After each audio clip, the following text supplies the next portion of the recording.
Because you can't love somebody for 3 years, 5 years, 10 years, and all of a sudden say, well, I fell out of love. You still love the person. You fell out of not doing things together. And that's when building a marriage. That's when you lose your focus. Because a lot of times when we coach couples, we'll hear, I did all I could. I don't know what more I can do. I done tried. I can't do anything else. And it's I. We want them to start focusing on the we. What have we done together? What can we? Hello, and welcome to another amazing episode of TMC, where we are here to help you take your relationships from surviving to thriving. If this is your first time joining us, don't forget to subscribe, hit that like button, hit the notification bell so you won't miss any of these amazing episodes. And don't forget to share, because sharing is caring. Today on TMC, we have Mr. James and Cynthia Green with How to Build a Great Marriage.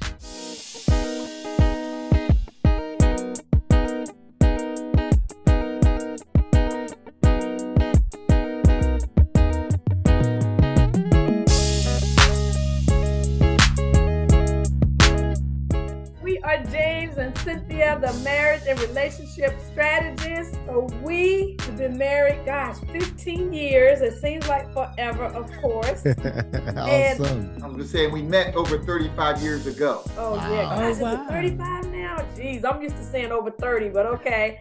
We're hailing here from Waldorf, Maryland. Yay, the DMV area.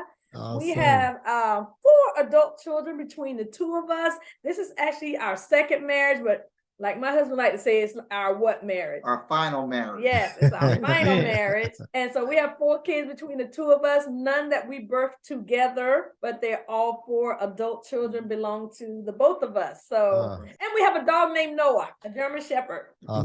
Wow. So tell us a little bit about Marriage Built to Last. Oh, wow. So, there's so much to say about Marriage Built to Last. So we have been in business going on, April will be 9 years. Right. Wow. Wow. You don't think about those things every day. So April will be 9 years that we have been in business. It's been a really, really fun ride. We got started in 2014. God put everyone together for a purpose, but it's discovering their purpose. And that's what we do. We help couples discover why they're together, what their purpose is. And we do that by vision, because all vision is purpose that you can actually see. Yeah. That comes to fruition. I love it. So Marriage Built to Last, you guys said you started in 2014, and it is a business, a ministry that is designed to help couples look forward and have vision for their marriage. James, you said that, and I love that. I wholeheartedly believe that that is true. We must have a vision for our marriage and our relationships in order to do what God has called for us to do. So as you guys talk about Marriage Built to Last and what you do, tell us a little bit about yourselves. What is the one thing that you wish you knew before you got married? To sum it up is to put in the work, because if I would have known the first time, I would have put in that work to make sure it was successful, and to know how to communicate better, to cultivate and nurture relationship. And that's something I didn't do the first time. So I wish I would have known that, because growing up, children are visual. So all they see is how their parents are, and usually they imitate their parents. Yeah. So I grew up with a single parent. So all I knew was to work. That's what my mother did, to raise 5 of us. So that's all I did in my first marriage, to work. I thought that's what made a marriage successful. You got everything you need, the cars, the home, the children in private school. What's there not to like? But I didn't know how to communicate. I didn't know how to cultivate and nurture the relationship. That's what I wish I would have known then before I got married. And that's something we did in this marriage to make sure we had a successful marriage. Yeah. A marriage that's truly built to last. Absolutely. I love it. Yes, sir. So, you know what? People used to make me feel guilty for what I said about our marriage. When I tell people we don't argue, we don't fuss, we don't fight, like we got the best marriage in the world. That is the honest to goodness truth. Yeah. So I can't tell you that there's something that I wish I'd known in this marriage that I don't currently know. For us, it's very, very different from other people's marriages. I tell people, I still feel like I'm on my honeymoon after 15 years. Honest to goodness, it's the honest to goodness truth. And I honestly refuse to allow people to make me feel like that's not true. Because it is. I'm sitting next to my husband and I'm like, my hand is on his leg. I'm leaning on him. I do that all the time. Sometimes I think he's going to push me off of him, right? But I'm still just so connected to him. I'm just still so in love and I'm happy. There's nothing that I desire in life. It's the honest to goodness truth, and I'm not gonna make no difference. That's comments about that. My sex appeal. No, let me. I love it. I love it. So for me, I would say, to put it in practical terms, is that you can't focus on the other person's imperfections, because I truly believe that marriage is two imperfect people who covenant together to glorify God in their imperfect state, because none of us are perfect. Come on. So we can't focus on that other person's imperfection, especially the little things. And that's what I wish I would have known before, because when you look at marriage, and I think marriage stages, the first stage is the honeymoon stage. I mean, you're all in love, everything's perfect. But what happens when that goes away? The next stage is that power struggle stage. Now you're focusing on those imperfections. You're trying to say, wait, you wearing that when we go out? Or are you going to wear your hair like that? And now you're trying to change the person. And you're focusing on the little things that you don't like, that you didn't see when you were in that honeymoon stage. Can I interject real quick? Because you know what, he's right. If I focused on my husband's imperfections, we wouldn't have the kind of marriage that we have. Okay? Now that's real talk right there. Right. And I'm telling you, it's because of what we did before we got married. God taught me that. The world didn't teach that to me.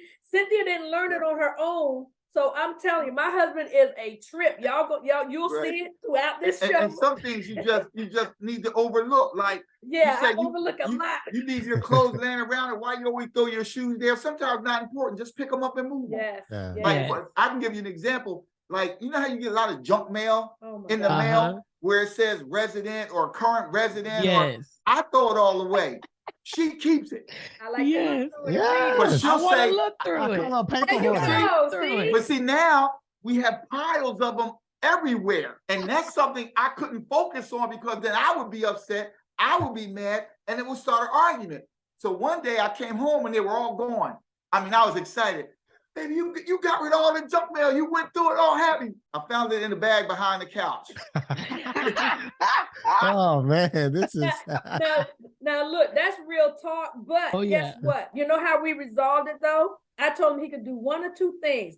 I said, you can either ignore them piles of mail and pretend it's not there, or you can pick it up and go through the junk mail yourself and read it. Yeah, I wouldn't read it.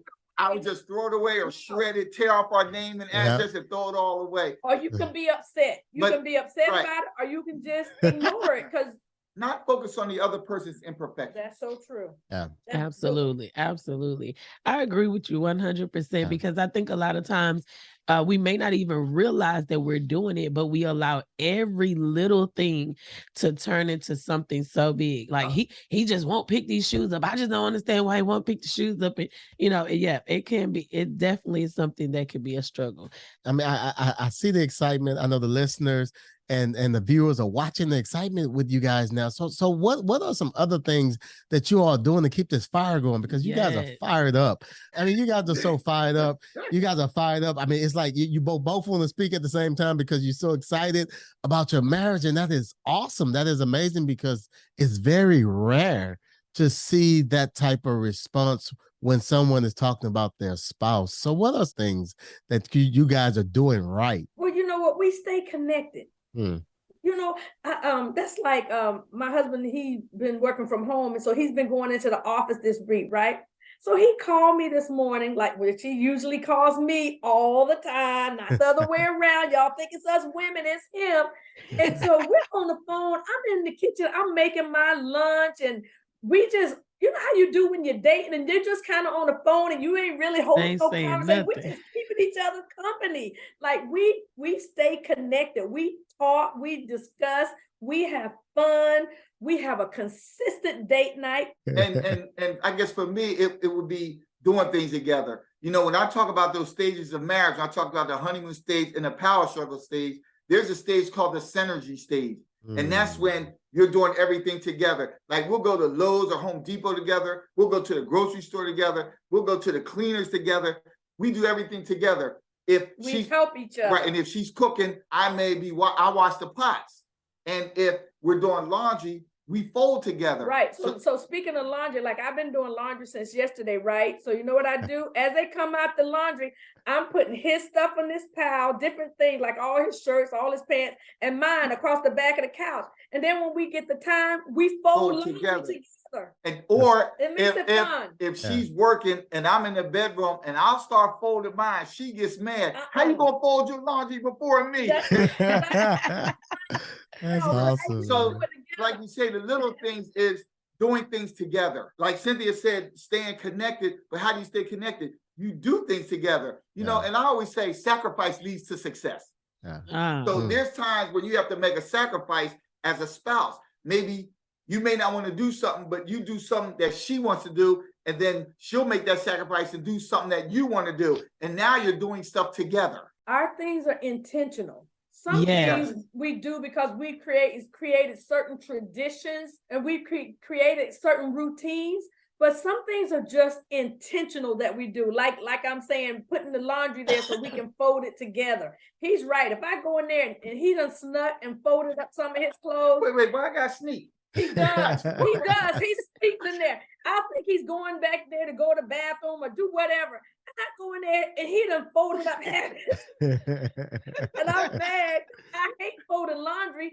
If we're doing it together, it makes it more fun for me because, you know, I'm looking at him when he folded and I've taught him how to fold certain things that he likes the way I fold it. So, you know, we just make it fun and we do it together. It makes it so much easier and we get it done quicker. Right. Yeah.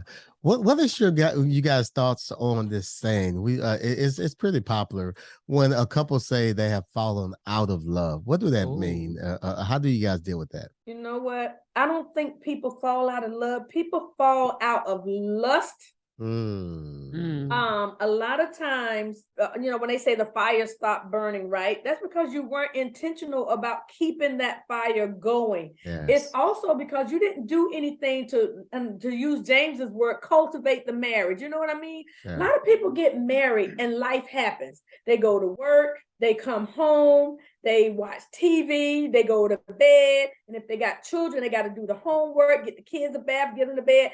They get into this habit of just letting life dictate to them how it's going to be. And they're not intentional about anything, especially their marriage. And you know that this is the biggest complaint we hear couples. He don't never do this. She don't never do that. She's, you know, she's always got an attitude. She's always in a bad mood. Well, she's got an attitude in a bad mood because you're not rubbing on her and talking to her and making her laugh like you used to do.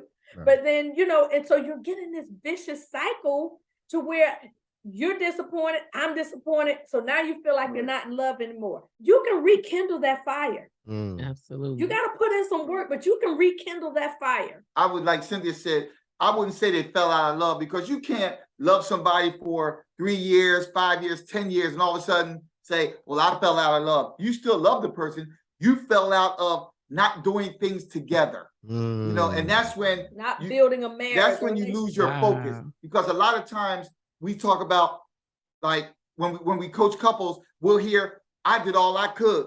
I don't know what more I can do. I done tried. I can't do anything else. And it's I. We want them to start focusing on the we. What have we done together? What can we do to make it work? How can we grow together instead of just focusing on I? Because when you get married, you stand up there and say, I do. And now your mindset is, okay, now what do I have to do to make this work? And your focus will be, okay, what do we have to do to make this work? When you focus on the we, you're staying together, staying connected, you're holding each other accountable, and you're building something together.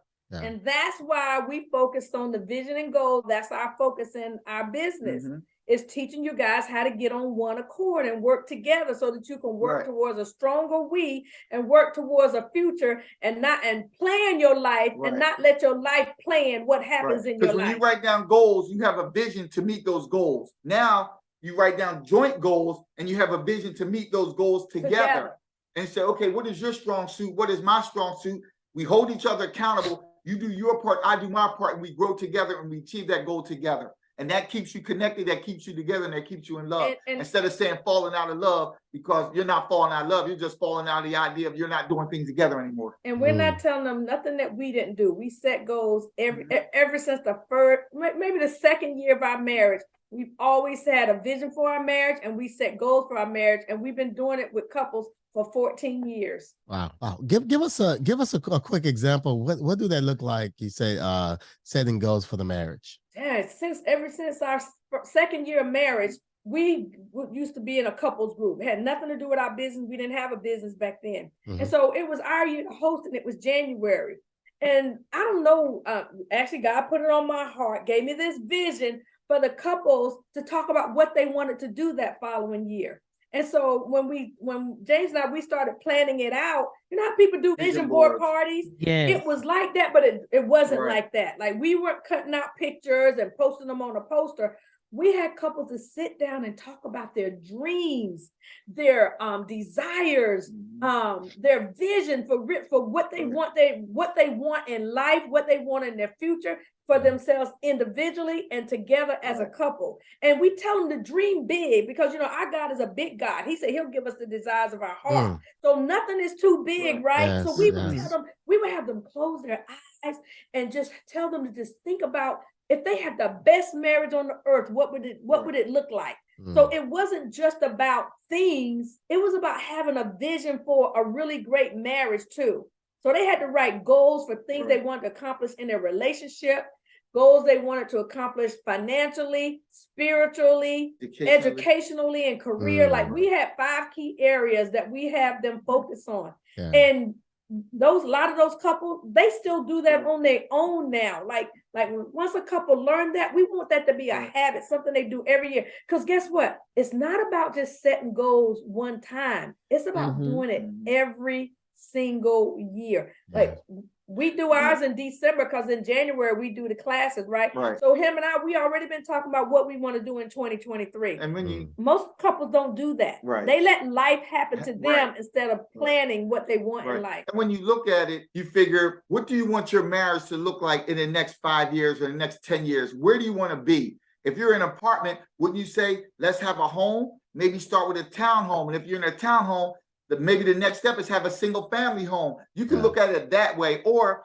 maybe, you know, we need to be in ministry together, you know, or when you think spiritually, you know, baby, maybe we should start praying more together or reading the Bible together more, that sort of thing. Or just like one day we had a goal, you know, we're talking practical, you know, tangible things. We had a goal to go on vacation and pay all cash.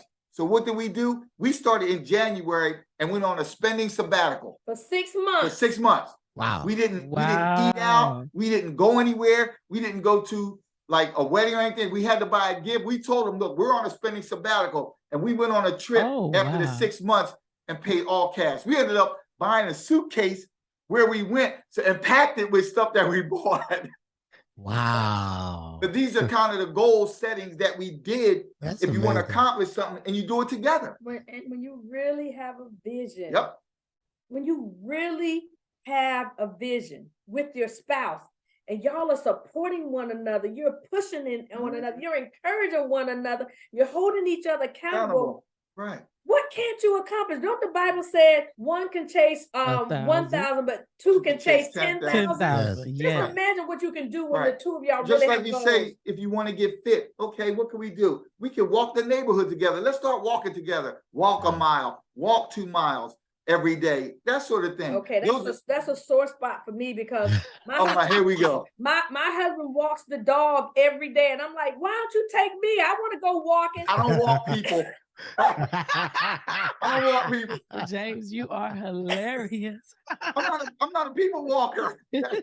I love this, and I love the nuggets that you all are sharing with the TMC listeners. And we're seeing the example in your marriage in this episode, the fun that you all have together, how you guys are staying connected. I love it, because I feel that there's a couple that is listening to this. Someone is going to watch this and they are going to get the encouragement to reignite that fire in their marriage, to start doing, because we know that we do that when we're dating. When we're dating, we want to be all up under them. We calling every 5 minutes, every free moment we have, we want to be together. But just like you said, Miss Cynthia, then life happens and we let life take over, and we forget that all of that is what made us want to be married to each other. So I'm glad that the TMC listeners are hearing hearing that from you, as well as seeing an example of how to build a marriage to last. I love it. I love it. And it's funny because we talk about date night, how it does three things.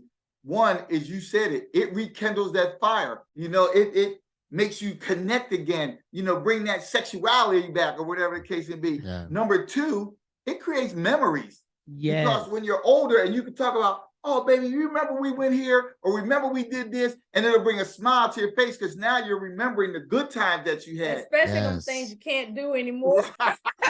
And number three is the key. It shows your spouse that they are priority to you. Yes. Wow. Wow. I love how you wrap that up. Thank you. That's awesome.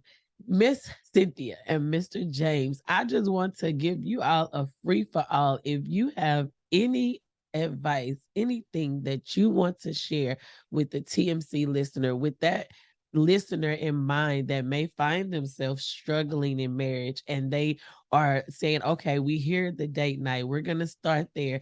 Give them some advice, some encouragement to rekindle that marriage and build a marriage that will last. You know what? My first piece of advice is, don't listen to the naysayers. Don't let the world make you think that you can't have a great marriage. People think that everybody's supposed to fuss and fight and have problems in their marriage. Yes, problems are going to come in the world, situations, circumstances, but you don't have to let that be your story. You don't have to live there. You know what I'm saying? Get up and do something different. It's about your mindset.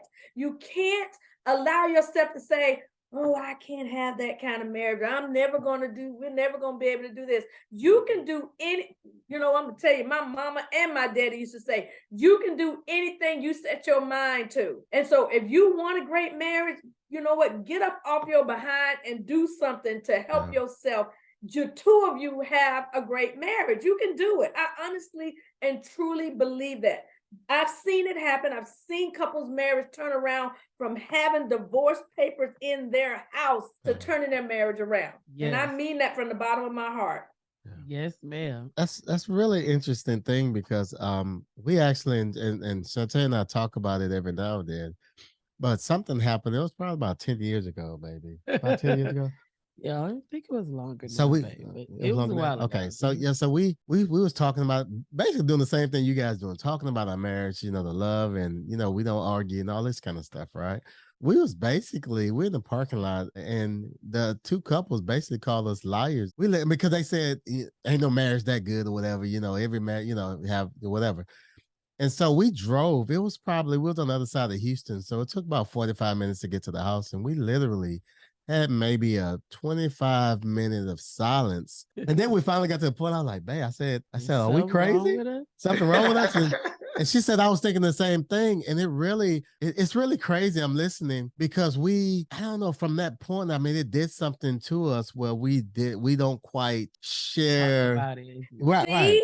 Yeah. And it really, and we actually done that. And only the people that's close to us know exactly how good it really is, and inspired to have a marriage like that. But I'm definitely, but Cedric, I want to say to you, I used to feel guilty telling people how happy I am and how I feel. We've sat in a room speaking on people's stages or sitting on a panel, and even someone on the panel, other couples will make a comment like, I don't know no marriages like that, or our marriage, I ain't gonna tell that lie, my marriage ain't like that. People would make me feel guilty to where I didn't want to say it, but I had already determined that come 2023, I ain't keeping my mouth shut anymore about how great my marriage is and how other people can have one too if they really want it. And the funny thing is that we totally understand what you guys are talking about, because when people meet us, they're looking at us like, okay, y'all can't be that happy. Y'all marriage can't be that great. But then when they really get to know us, they're like, wow, y'all are really like that. Yeah. Y'all are authentic. Y'all really are like you seem to be. Or people who know us and they see us at an event, they'll tell people, them two are the real deal. I'm telling y'all, no matter where you see them at. Because they know us now. They always loving on one another. They're always doing, you don't see one without the other. So people will see your fruit. Yes, absolutely. Kudos to you guys. We always say, people are watching. You may not know it, but they are watching you. Oh, yeah. And they're probably talking about you like, look at them. It can't be like that. And they're saying it under their breath because they don't know you. And then when they get to know you, it's like different story. Oh, it's different, right? And to be honest with you, we have a couples group that 3 couples that we hang around. And honestly, we all have great marriages. So there are, awesome. and one of my sayings I always say is that there are great marriages out there and you can have one too. So we actually have a membership program called In Love and Loving It. And you can't join it unless you're in love and you love your spouse. Wow. We tell people it's not for people with broken up marriages who ain't getting along and need some marital advice. Yes, we give marital advice in that group. You know, everybody can always do something better in their marriage, but it's not for broken marriages. And we always say, well, what I always say is, look at your Fab Five, your favorite 5 couples or so around you, and that usually lets you know the type of couple you are is a reflection of you. So if your marriage is not great, start getting around people that have great marriages, and they'll help your marriage become great. Yes. If you hang with people's marriages that are, say, tore up and raggedy, your marriage might be tore up and raggedy because all they're going to do is give you negative advice. Man, you shouldn't be taking that from her. Why are you acting like that? Why are you letting him talk? Girl, why are you letting him talk to you like that? I mean, come on. Absolutely. You are so right. Y'all absolutely correct. That is the truth.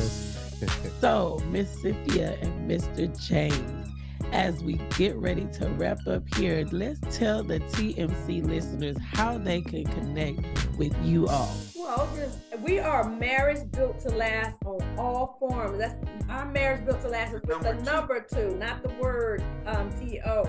Marriage Built to Last on Facebook, YouTube, Instagram, Twitter, all of those. And our website is marriagebuilttolast.com.